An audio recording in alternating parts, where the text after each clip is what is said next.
السلام علیکم ویورز، رشید احمد ظفر state enterprise سے آپ میرا چینل دیکھ رہے ہیں زی مارکیٹنگ۔ ونس اگین ہم بات کریں گے نیو ملی ہاؤسنگ اسکیم 1۔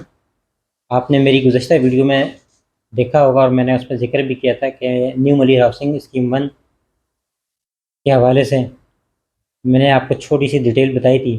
اس وقت میں موجود ہوں محمود حسن صاحب کے آفس میں، اور ماشاءاللہ سے یہ ایم ڈی اے کا کافی پرانا کام کر رہے ہیں۔ جب سے ایم ڈی اے اسکیم 1 یا ملی ڈیولپمنٹ اتھارٹی کا ادارہ مورد وجود میں آیا تھا 1998-99 سے، جب کہ شہید بے نظیر بھٹو نے یہ اسکیم لانچ کی تھی، اس ٹائم سے کام کر رہے ہیں محمود بھائی۔ اور ان کا تعارف کراتا چلوں، اس وقت مدارہ جو M D A realtor association ہے، وہاں کی ایک ریئلٹر ایسوسیشن بنی ہوئی ہے مدارہ، اس کے اندر یہ سینئر وائس پریزیڈنٹ بھی ہیں۔ ہم ان سے ملتے ہیں اور ان سے جانتے ہیں نیو ملی ہاؤسنگ اسکیم 1 کے بارے میں۔ السلام علیکم سر۔ وعلیکم السلام سر، کوئی ایم ڈی اسکیم 1 کے حوالے سے بریفلی ڈیٹیل۔ بریفنگ ڈیٹیل یہی ہے جیسے آپ نے رشید بھائی کہا کہ یہ 98 میں محترمہ شہید بے نظیر بھٹو صاحبہ نے ملیر ضلع کو الگ کیا تھا، تو اس میں سے کے ڈی اے سے یہ ایک ادارہ اس میں سیپریٹ کیا گیا تھا، جس کو ملیر ضلع کے نام سے کہا گیا اور رکھا گیا، اور اس میں بہت ساری جو ملیر سائٹ کی زمینیں تھیں وہ اس کے انڈر آئیں، اور ان کو کہا گیا کہ جو آپ کو یہ زمینیں دی جا رہی ہیں اس میں آپ اپنی ہاؤسنگ اسکیمیں لانچ کریں، اور اپنے جو ادارے کے اخراجات ہیں اور اپنے امپلائیز جو انہوں نے ہائر کیے ان کی جو ایکسپنسز ہیں اس کو یہ کریں۔ تو یہ اسی دوران یہ new Malir housing project scheme number 1 کے نام سے یہ لانچ کیا، اور بہت زیادہ اس وقت یہ پاپولر ہوا، اور اس میں محترمہ بے نظیر بھٹو کو یہ کریڈٹ جاتا ہے کہ انہوں نے اس میں خاص طور پہ انسٹرکشن دی کہ اس کو نہایت ہی کم قیمت پر لوگوں کو دیا جائے۔ تو پھر اپلیکیشن لی گئیں، پروسیس جیسے ہوتا ہے بینک کے تھرو، پھر اپلیکیشن ہوئی، بیلٹس ہوئے۔ تو اس وقت جو مین چیز ہے وہ یہ ہے کہ بالکل چیپسٹ پرائز پہ دیے گئے۔ جیسے مثال کے طور پہ آپ کو بہت حیرانی ہوگی، میں بتاؤں گا کہ صرف 100 گز کا پلاٹ 46,000 روپے میں دیا گیا، اور 200 گز کا جو پلاٹ ہے وہ 93,000 کا 93,000 روپے کا دیا گیا، اور 400 گز کا پلاٹ جو ہے وہ 1,84,000 روپے کا دیا گیا۔ وہ کہ اس وقت پیسے کی ویلیو تھی، لیکن پھر بھی اس دور میں بھی یہ چیپسٹ پرائز تھے۔ تو آج ماشاءاللہ اس حساب سے اگر ہم دیکھیں تو کافی بہتر ہے، ڈیولپمنٹ بھی ماشاءاللہ بہت بہتر ہے، سیوریج لائن ہے، برساتی نالے ہیں، گٹر وغیرہ، اور پانی کی لائنیں، بجلی کی لائنیں، اور 2 پی ایم ٹیز بھی وہاں پر لگی ہوئی ہیں۔ اور اب تو ماشاءاللہ سیکٹر 2 میں، 3 میں، 5 میں، 9 میں، 11 میں اب تو کنسٹرکشن بھی سٹارٹ ہو گئی ہے۔ تو ان سیکٹروں میں جنہوں نے اس دور میں انویسٹمنٹ کی، یا اس کے بعد 2004، 5 یا 8، 10 میں انویسٹمنٹ کی، آج ماشاءاللہ وہ پروفٹ میں ہے۔ اور پیچھے کے سیکٹر جیسے کہ آج آپ جائیں گے تو تقریباً 100 گز کا پلاٹ پیچھے منیمم، پیچھے سے پیچھے جو پرائز ہے وہ تقریباً 4 سے 4.5 لاکھ روپے کا ہے۔ 100 گز کا 4 لاکھ روپے میں مل جاتا ہے۔ لوکیشن بڑے روڈ کا یا کارنر وغیرہ اچھی لوکیشن کا لیں گے تو تقریباً 4.5 لاکھ روپے کا بھی ہے، 5 لاکھ روپے کا بھی ہے۔ 200 گز کا اسی طرح آپ پلاٹ پیچھے کے سیکٹرز میں اگر لیتے ہیں تو تقریباً 6 لاکھ روپے سے لے کے 8 لاکھ روپے تک ہے، لوکیشن اور باقی چیزوں پہ ڈیپینڈ کرتا ہے۔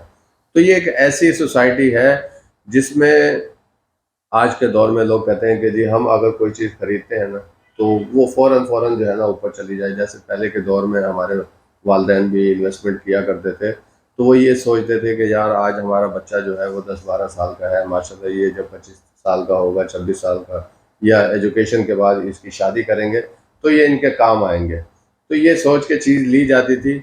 ایسے مثال کے طور پہ اب میں اس کو اچھا نہیں لگتا، مجھے نام دیا جاتا ہے کہ سٹا، تو یہ سٹا کہلاتا ہے۔ جو لوگ اس سے ڈسٹرب ہوتے ہیں، سال میں 10 لاکھ 20 لاکھ اوپر چلے جاتے ہیں، وہ ذہن بن جاتا ہے کہ یار ہمارا پلاٹ اتنے کا ہو گیا، پھر ایک دم سے سال 1.5 سال کے بعد پتہ چلتا ہے کہ جی اس میں 10-12 لاکھ 15 لاکھ روپے کریکشن آ گئی ہے، مارکیٹ نیچے آ جاتی ہے، لامعاوض، ظاہر سی بات ہے۔ پھر وہ ذہن بنا کے مارکیٹ میں جب بیچنے جاتے ہیں تو ان کو وہ چیز نہیں ملتی۔ لیکن ابھی تک نیو ملی ہاؤسنگ اسکیم 1 میں کوئی سٹا نہیں چلا۔ نہیں، سٹا نہیں چلا، لیکن یہ کہ مارکیٹ کے حساب سے، کراچی کے حالات سے جیسے کراچی کے ہم دیکھیں، ہم کراچی میں رہتے ہیں، کراچی کے حالات جس طرح بہتر ہوتے ہیں تو اس کے ریٹس بھی بہتر ہو جاتے ہیں.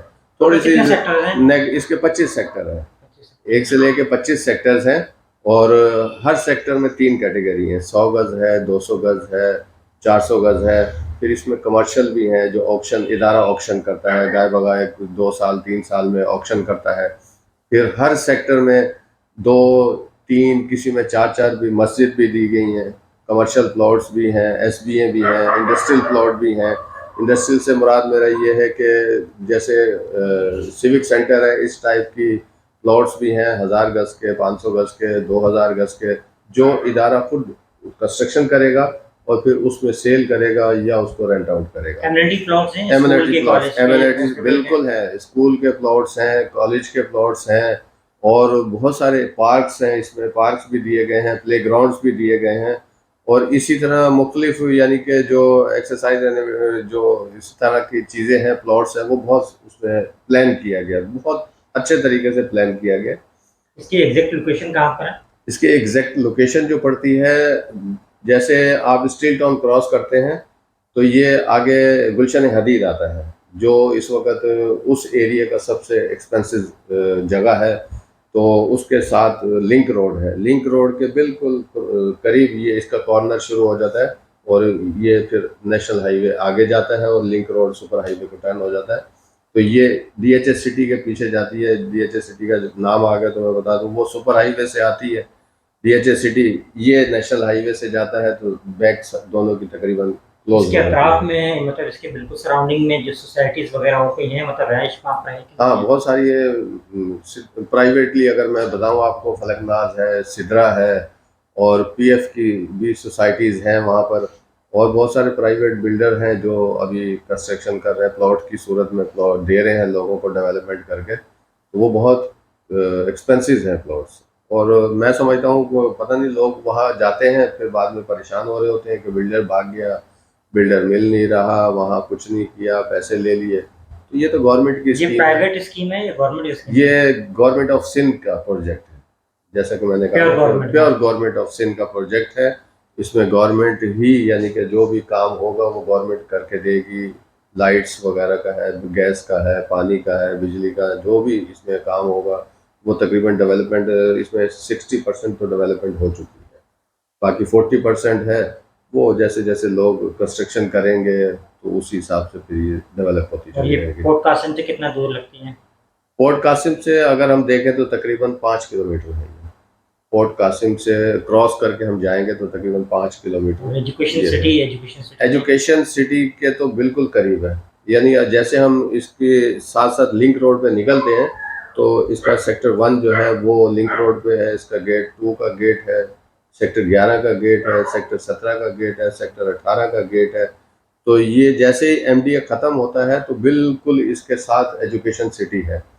تو جیسے آپ نے کہا ایجوکیشن سٹی، تو وہ میرا خیال ایسا کوئی نہیں ہے جو شخص جس کو نہیں پتہ ہو ایجوکیشن سٹی کے بارے میں، جس میں پورے پاکستان کی تقریباً اس وقت میرے خیال 40 سے 50 یونیورسٹیز جو ہے نا وہ ایکٹیو ہونے جا رہی ہیں، وہ تقریباً ایکٹیو ہو رہی ہیں.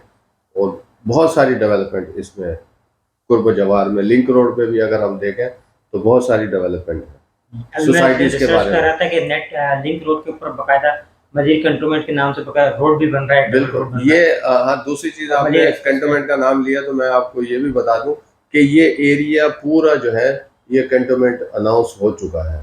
یہاں سی ایس ڈی بھی آئے گا، کنٹونمنٹ کا ایریا ہے یہ پورا. آپ اگر گوگل پہ بھی سرچ کریں گے تو یہ آپ کو اس میں واضح ہو جائے گا، انہوں نے بالکل دیا ہوا ہے کہ یہ ایریا کنٹونمنٹ ڈکلیئر ہو چکا ہے. تو اسی طرح اس کے بیک سائڈ پہ اگر جائیں گے تو ایک سائڈ پہ ڈی ایچ ایس سٹی ہے، پھر دوسری سائڈ پہ ہمدرد سوسائٹی ہے، پھر آغا خان سوسائٹی ہے، ہاؤسنگ سوسائٹی ہے، ان کی جگہ مختص ہے. پھر P F Pakistan air force کی، اس میں خود پاکستان ایئر فورس والوں ایک سیکٹر مختص ہے، وہ اپنے امپلائیز کو دیں گے گریڈ وائز جیسے بھی ہوگا. وہ اپارٹمنٹ دیتے ہیں یا پلاٹ کی صورت میں دیتے ہیں. اس سوسائٹی کے اندر سیکٹر 10 جو ہے وہ پاکستان ایئر فورس کا ہے، اسی ایم ڈی اے کے اندر.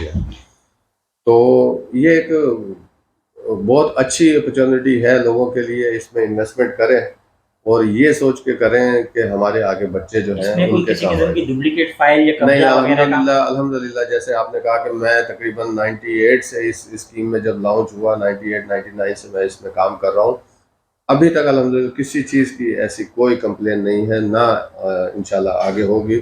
اس کا جو سسٹم ہے وہ بہت اچھا سسٹم ہے. اس کو جو ادارہ ہے وہ ٹرانسفر جو پروسیس ہے وہ ادارے کے انڈر میں ہے، اور اس کا پورا ریکارڈ جو ہے وہ ایک پرائیویٹ سیکٹر کو دیا گیا ہے جو مارکیٹنگ کہلاتے ہیں، وہ ان کے انڈر میں ہے. پورا ریکارڈ جس وقت ٹرانسفر پروسیس ہوتا ہے تو وہ پرائیویٹ سیکٹر جو ہے وہ ان کے پاس آتے ہیں، ڈائریکٹر کے پاس، ان کے روم میں وہ ٹرانسفر وغیرہ کو پروسیس کر کے فائلیں واپس ان کی کسٹڈی میں چلی جاتی ہیں.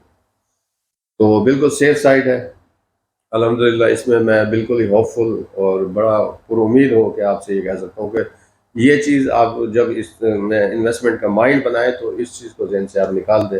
جیسے آج کل کراچی میں ہے کہ جی کوئی چیز لے لی تو پھر اس کے بعد اس میں 2 فائلیں 4 فائلیں بن جاتی ہیں. آج تک الحمدللہ اس نیو ملیئر ہاؤسنگ اسکیم 1 میں کوئی ایک فائل ڈبل فائل نہیں ہے. اس میں کسی پیپر میں کوئی ڈپلیکیشن نہیں ہے. بہت ہی یعنی کہ یہ صاف ستھری اسکیم ہے اور لوگوں کو آنا چاہیے اس میں ڈیولپمنٹ. انشاءاللہ 60% جیسے میں نے کہا ہو گئی ہے اور مزید آگے اس کی بہتری ہوگی. آنے والا وقت یوں سمجھے کہ یہ وقت نکل گیا تو پھر آنے والے وقتوں میں شاید جو مڈل کلاس جیسے میرے بھائی ہیں وہ شاید یہ سوچتے رہیں گے کہ شاید یار ہم یہاں کر دیتے تو ہمیں کچھ بینیفٹ ہو جاتا. بہت بہت شکریہ. جی ویورز، یہ تھے محمود الحسن صاحب، مدارہ کے senior vice president. New Malir housing scheme 1 کے حوالے سے کوئی بھی کیوری ہو، کوئی بھی آپ کا سوال ہو تو پلیز کانٹیکٹ ضرور کیجیے گا میرے اسکرین پہ دیے گئے نمبر پہ. رشید احمد، ظفر اسٹیٹ انٹرپرائز سے. اللہ حافظ. نہیں بڑھے گا.